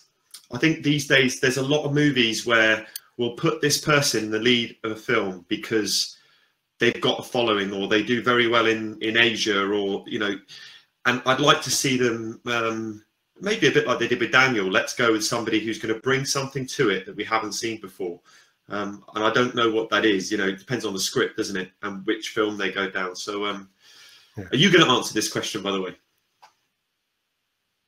Hell no. Well, maybe at the end. Yeah, I'll do it at the end. So I have the question though. If Bond as an actor, I mean, that's huge. That portion. Who do you favor? Who do you like? I think by the time Daniel finishes and this movie, as you've just discussed, comes out, I think he's probably going to be a bit old. But I'd said Michael Fassbender for a while because I like what Michael Fassbender does with every single character. I thought he was really good as the Magneto character, and had an aura around him that I suddenly saw. Do you know what? He could play quite a in a very different way to Daniel. There's a sinister element that I think he would bring to the character. But yeah, I think it's probably gone now. I know Henry Cavill's been said. I'm not convinced myself. I can see visually it would work, but for me, and his brother is a Royal Marine, so I'm probably going to get into trouble for this. But to me, it doesn't work. I don't know. You look at all the people that are mentioned, and there's nobody for me that just that's it. That's the one. So, but then again, it depends on the script. The script will mean they need an actor that brings a certain thing to the table. We all know that first film is so important for the actor to embed, and it's going to be nerve-wracking. Whoever that actor is, I don't care who you are. That's a really nerve-wracking part to play. And then the second film with Daniel was obviously interesting.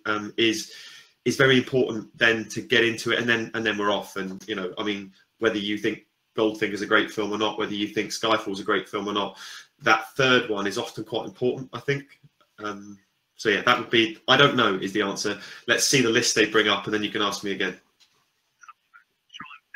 I love it. Sean, thank you so much. Thanks for hanging in today. It's been a pleasure. David, thank you for putting this all together, because for us panelists and everybody listening, it's been a great event, and you should be very proud, and the Bond community is very thankful. So thank you. Oh, thanks. I appreciate it. See you later. All right, brother. Take care. All right. Joe Darlington, come on to the stage. Let's see if we can get Kyle on. Joe Darlington. Is he there? Let's see if we can get Joe on. Could he be in the bathroom? That could be. Oh, wait. Check.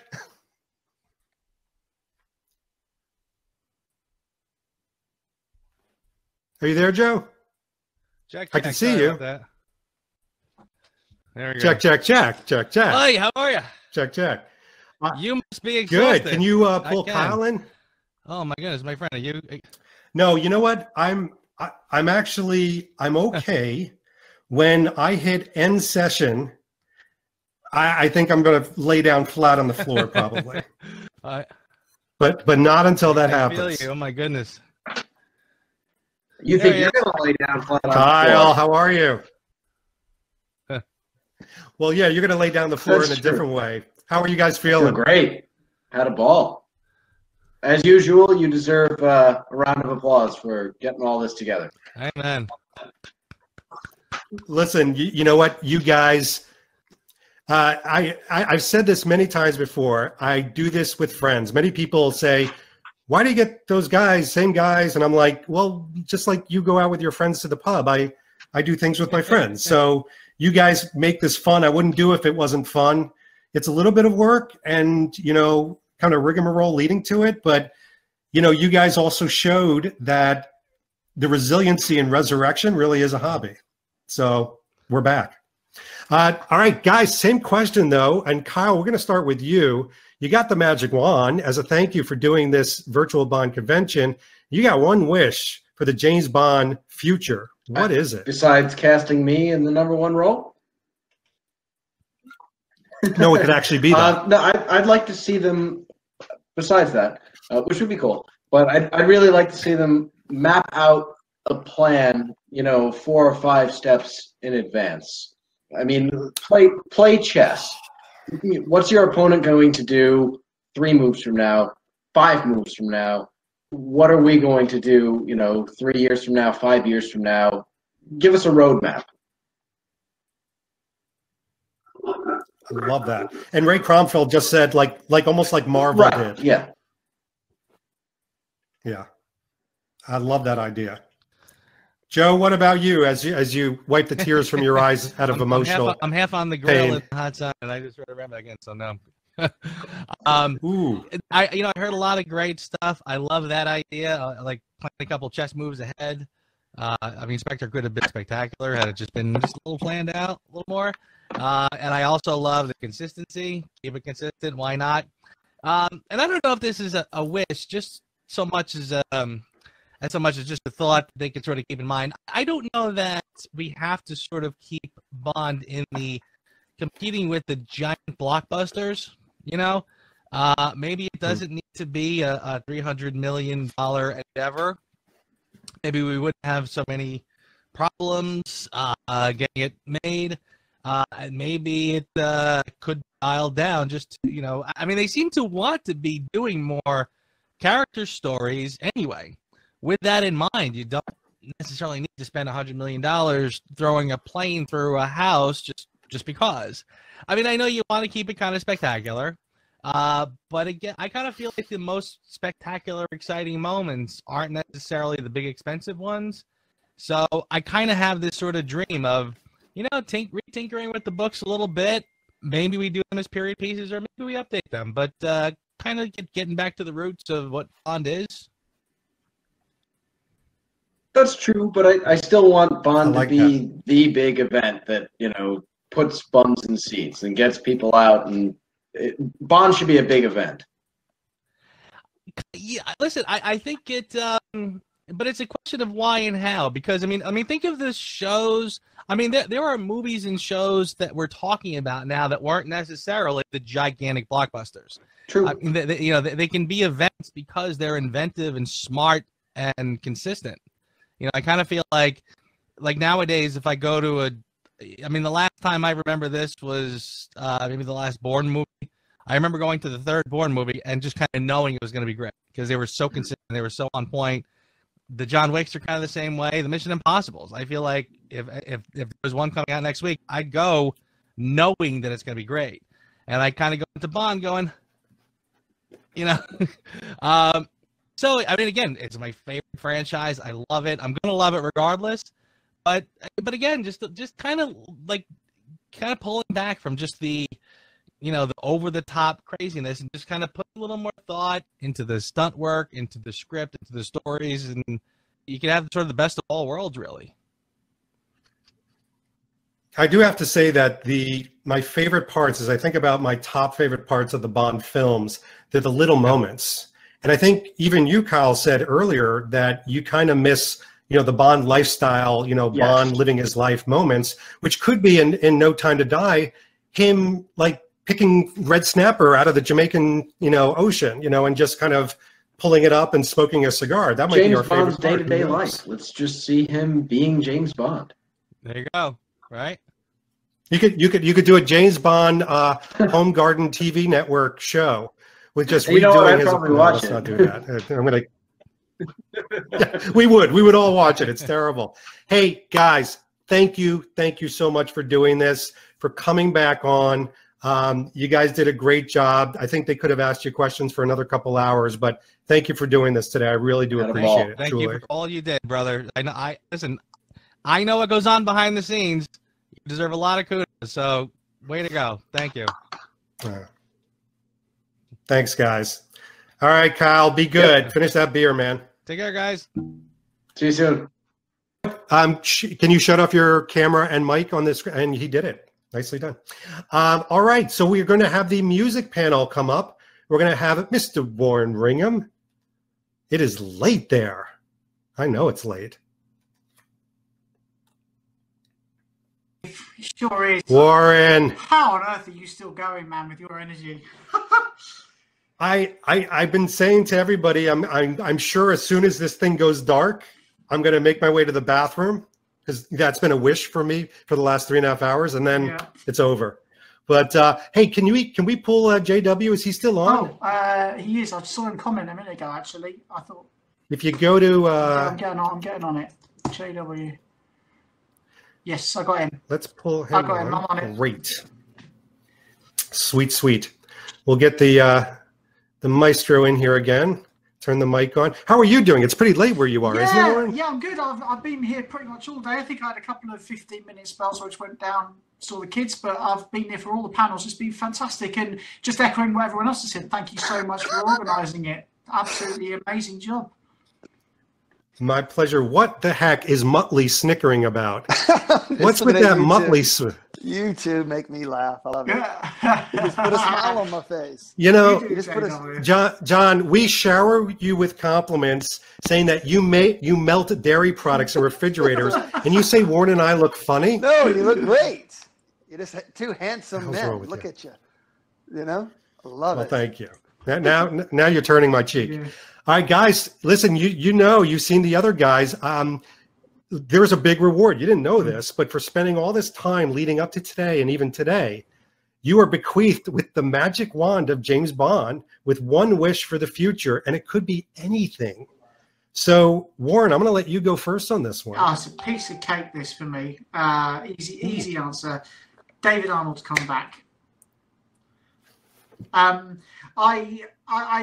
you know what? There's a lot of people that sort of argue the John Barry light thing, and is it time for a change, anything else? But you're going to get a win if David Arnold does it. You know that he's going to tick all the boxes you want to tick. He's going to honor the franchise in the way we want it to be honored. And actually, JW, you made a great point earlier that I'd never really thought about, and I haven't heard this interview with David Arnold yet, and I must go and check it out. But I think he was getting better and better at writing the scores. Casino Royale was a fantastic score. There's some amazing music in Quantum of Solace, and that was without having the opportunity to include the theme in the score. And when David Arnold does that, when he has done that, I think it's been even better, and what we want to hear.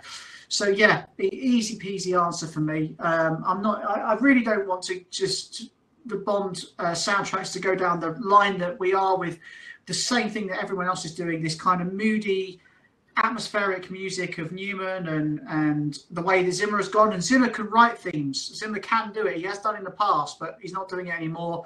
We're not going to get a Bond score that we want generally. I know some people will like his scores. JW, I know you will. But for me, Zimmer's going to be Thomas Newman Part 3 in that it's going to be a very atmospheric sound effects type score, and I think it's going to be ultimately a disappointment for most of the community, and I just want David Arnold back. JW, that's a great answer. I think we all. Yeah, you can use your wish to counteract that with a Newman. Well, no, wish, I would but... not waste it on that. No offense to Newman, but my wish starts in the grocery store, and I look over, and there's Barbara Broccoli, and I walk up to her and I say, I'd regret it for the rest of the day if I didn't come over and say hello. And we strike up a conversation. We go grab some wine. We fall in love. And after falling deeply in love and getting married, she whispers in my ear, I'm going to turn the franchise over to you. And I, as a rabid James Bond fan and nut, get to take over the entire franchise. You said one wish. No, I love it. I hope it's not over. I mean, so once you take over the franchise, do you grant Warren's wish and have David Arnold come back as the soundtrack guy? Oh, JW, hold on. Your sound cut out. Can't hear you. Hold on, brother.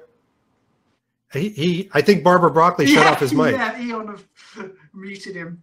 Hold on. I'm going to turn it on. Try it now. We got to hear the end of this wish. With JW, you never know what he's going to say. Oh, man. Anything. Nicholas just said we have people everywhere. Yeah. Everywhere. They're sitting in their man. This is so easy. Oh, he's back. He's back. I'm sorry about that. Yeah. So I just want to take over the entire All right. franchise. Go ahead. All the department heads here take over that particular department, and then we just involve the Bond community moving forward. Wow. So I'm going to marry into Bond royalty. The rich part sounds kind of nice, and take over the entire Bond franchise. How's that for one wish? Where would you guys get married? Ooh, I can't reveal that, David. That's it. And it can't be Bond. No, she's going to be like, you know what? Look, John, you promised not to be a geek You know if what? I Here's married what you. we're going to do. We're because you can do this. I've looked into it. There's a lot of marriage talk here at the end, by the way. We're going to rent Frank Sinatra's house in Palm Springs, and it's going to be a very small affair. You know, I think someone like that, she doesn't want some big lavish thing, something small, something intimate. And then I hear the magic words, I want you to take over the franchise. Sure. Is that after I do or before I do? No, you'll say I'm going to need that in writing. I do take I'm going to need that in writing. You know, we got to solidify it. Oh. No prenup. I don't know about you guys, but I may put this story as my ringtone on my phone just because it's so funny. And then I bring back. Oh my David gosh! Arnold. Yes, good call. Oh, thank you. Hey guys, thank you so much for being on so today. Much fun. It's great being here. Thanks, Dave, for everything. Thank everyone who listened too. No problem. It was seriously, it was such a blessing to have you guys on, and you guys did a great job. And it's actually a lot of fun to do the polls. It was very interesting to see all the really, really good fun. Absolutely. And it was great to just see all the massive range of opinions on everything actually the whole day, but particularly the music. You know, you could pick almost an entirely different answer for every single person. I noticed. It was interesting for me because, I mean, I love the music and the sound of Bond. Nothing like you guys, though. But to see people so passionate and literally to say, raise their hand and go, I want to argue with these guys. Like, I got something to say to them, and they're not going to like it. I mean, it really is a passion play. Yeah, I agree. It makes it interesting. It does. Awesome. Guys, thank you so much. Pleasure. Thank you. I'll talk to you all later. Cheers. Bye. All right. Well, here we go. We had to say goodbye to one individual, but we still have Ray Cromfeld. Ray, come on to the dais. Amadeus. How can you not argue with JW? Exactly. How could you not?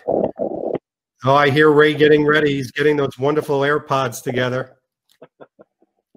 Ray, how you holding up, buddy? Oh, good, brother, good. What are you drinking? Tequila. Yes. It's a tequila kind of day. It's like 80 degrees out. So. I may have tequila after this. I think that's a really good idea. Tequila fits the bill.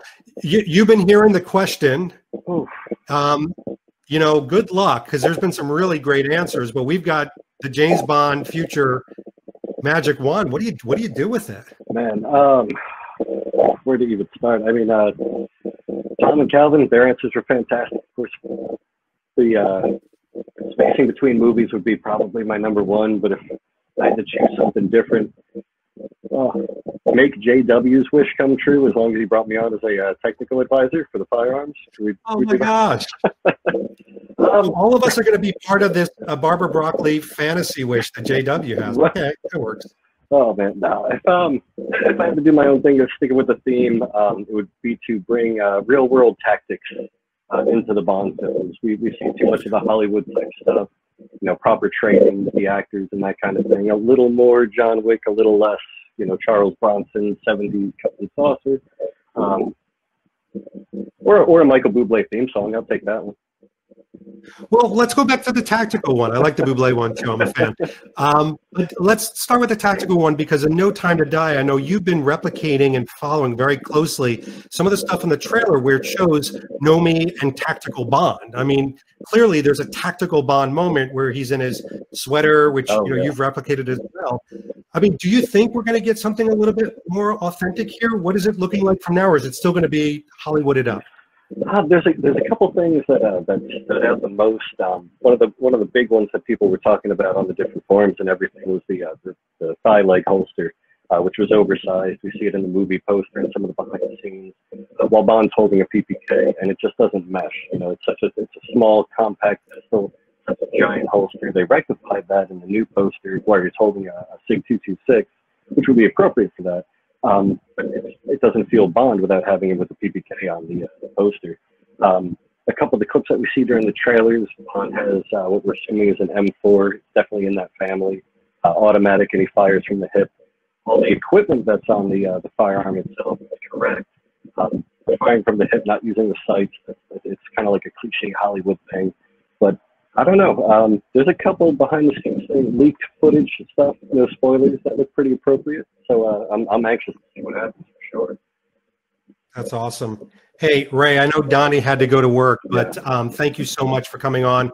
Thank him for me as well. You guys did a great job. I think people were really fascinated with, the constant armament that was popping up, and you guys truly know your stuff. So thank you so much. Oh, we appreciate it, but thank you for putting this on, because this was a hell of an event. And if it wasn't for your dedication and passion, it wouldn't happen. So thank you. Thanks, man. Appreciate it. All right, get out of here. Go see those beautiful kids of yours. I'd like to invite. Yeah, you have so many babies. They're so cute, though. I'd like to invite to the stage Peter Brooker and Matt Spazer. Let's see if Pete can jump on here as we're doing that. I know we still got a lot of chat going. Good for all of you. This has been a marathon, if nothing else. Let's see if we can get Pete back on here. And then we'll pull Matt in. Oh, Pete. Well, let me see if I can get Matt. Matt, you may have to play the role of Pete. See if I can find Matt. Hold on a second. Rooms, they are moving. Huh. They may have dialed off altogether, which... Oh, okay. I think maybe they did. And that's fine. That's their prerogative. Absolutely. All right. Well, we'll give them their magic wand moment during Styleathon. I did want to mention a couple things coming up because, I mean, we are literally minutes away from ending Operation Phoenix. And I want to thank everybody for coming today. I want to thank, again, the panels and the people behind the scenes.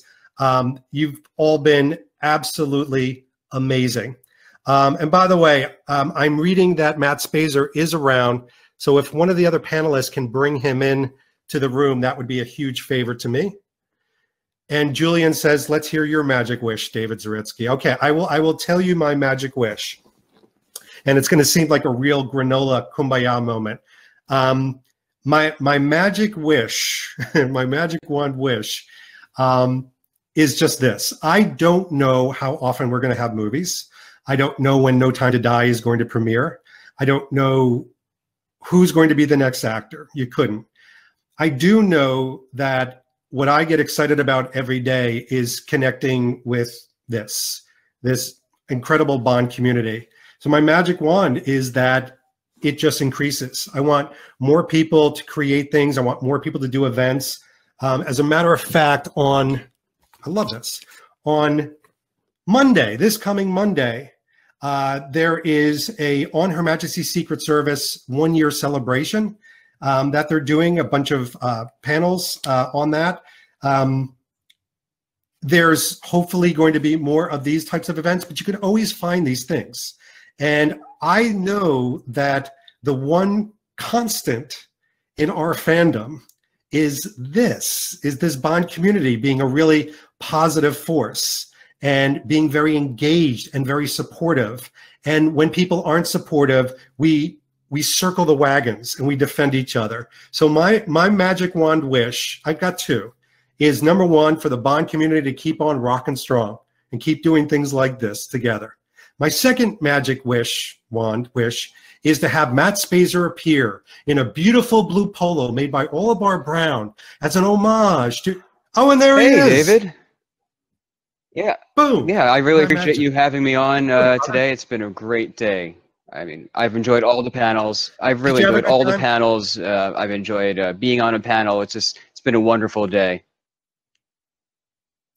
Matt, I have a question for you because I thought about you as I was going through the panels, and I thought about what panel really surprised me the most. What panel surprised you the most that you enjoyed, maybe a little bit more than you thought you were going to enjoy? You know, it's hard. You know, there are all so many great panels. You know, I mean, the ones, you know, that I was really looking forward to, you know, to the music panel because I'm a huge Bond music fan. But I mean, I do know Warren and John. I know what they do, so you know that wasn't much of a surprise there. But I you know, I really actually liked watching what Ray and Donnie were doing, because that's not something that I know much about. And you know, I learned something from them. I still don't know much about that area, but you know, I still I love learning new things, and those guys are great. I agree. I agree. All right, Matt, you getting up like everybody else. You got the magic wand firmly in your hands. You've got one wish for the future of the franchise. So for me, I think it's pretty obvious. I think a lot of people always in my community talk about bringing back, you know, the bespoke English clothing to Bond. I want to see, you know, the bespoke suits, bespoke shirts. So I want to see the shirts from like Turnbull and Astor or Frank Foster return, because those are just some of my favorite clothes of the series. And I think maybe for suits, I think, you know, David Mason at Mason and Sons and Anthony Sinclair. I think, you know, he knows the Bond style and he's flexible. So, you know, it's like, because obviously going back to what Sean Connery was wearing in the 60s would look outdated today. Not all that outdated, but just a little bit too outdated for a modern Bond. And I think, but, you know, I think English tailoring has updated itself over the years, and I would love to see that return. That to me is really, that's all I could ask for. That's an amazing ask. And by the way, I'm gonna test Matt's incredible skills. So Matt, this is a Thunderball, obviously striped camp collar shirt. Well, that's the Mason and Sons one, isn't it? Damn, he's good. I almost put that back on when I came back here, because it's really hot in my flat right now, and that must be really comfortable. I put it on, was like, this is really comfortable. But then I'm like, wait, you're wearing that, and so I wanted to put on the Old Bar Brown toweling polo, because that's another great modern Bond product interpretation. I love it. We're both doing things today to wick away the moisture. We got to get the moisture away from us. Oh yeah. I mean, you're in New York City. How hot is it right now in New York City? It's around 80 degrees Fahrenheit. My air conditioner is broken, so that's you know. But you know, this, you know, mohair like this is actually really comfortable when it's warm, but you need a breeze. Yeah. And I want to keep my windows closed because it'd be too noisy for this, and I want to make sure everyone has the best experience. Wow, look at you, Mr. Articulate. All right, Matt, thank you so much. And we'll see you on June 13th. Looking forward to that. Thank you, David. You are very welcome, buddy. We'll talk soon. Cheers. All right, Matt Spazer with his wishes. Wishes. Again, I did want to thank everybody very much. You've all stayed up late. Again, the total was 823 people coming through these doors today at different times. You know, we had a couple hundred at a time. We had a couple here, but we're going to be doing more of these, so stay tuned. I'm going to leave you with this, just one little thing as we all get ready to leave, and that is anything can happen. The whole idea that destroying things is easy, but creating is hard. It's worth it. It is so worth it to create something good. So I'm gonna bring out an old hashtag that my friend Morton told me a while ago. Hashtag be kind. It's pandemic right now. There are a lot of negative things going on. You guys can really help support some of the positivity.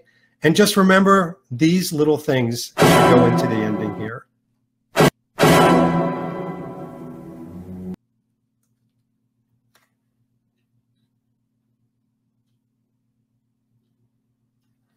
And it's just playing and playing, and what is going on here? Well, that was quite the ending. Hold on a second. We've asked for an encore for this.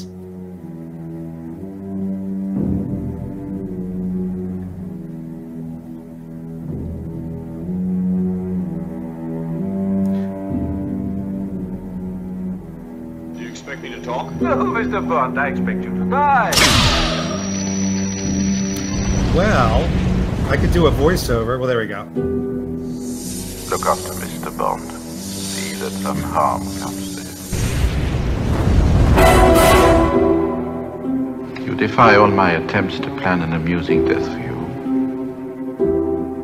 You have a nasty habit of surviving. Everybody needs a hobby. So what's yours? Resurrection.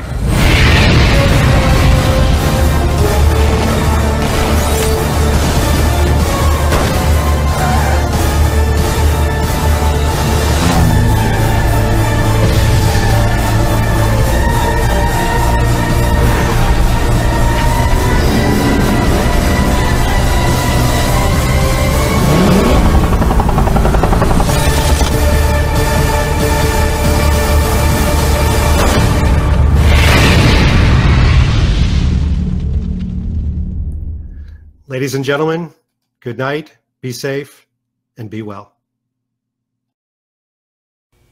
Thanks for watching this episode. If you want to be up on the latest from the Bond experience, just click on this subscribe and subscribe to our channel. You're going to get all the latest and greatest information, plus some exclusive content. And by the way, speaking of content, here's something especially for you, just because we know you. Talk to you soon.